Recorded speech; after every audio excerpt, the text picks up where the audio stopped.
মিষ্টু, তুমি এখন এখানে কি রান্না করতে বসেছো? ঘুগনি রান্না করবে? ও, তাই জন্য তুমি এখানে নুন, হলুদ,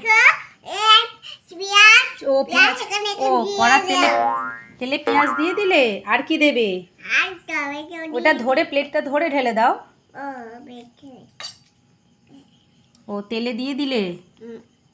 বাহ, এবারে কি দেবে? ধরে দিয়ে দাও। হ্যাঁ, আস্তে করে দাও।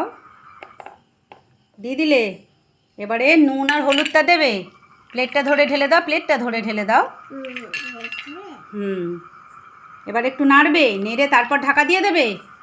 ঠিক আছে। এবার ঘুগনি ঢেকে দাও, তারপরে হয়ে যাবে। ও ঢেকে দিয়েছে, এবার ঘুগনি হয়ে যাবে। আচ্ছা ঠিক আছে। হ্যাঁ দেখো, দেখি ঘুগনিটা হয়েছে কি। আস্তে করে পুরো গরম গরম। তাই তো, তোমার ঘুগনি তো রেডি। কেমন হয়েছে দেখো কেমন হয়েছে। কেমন হয়েছে মিষ্টু?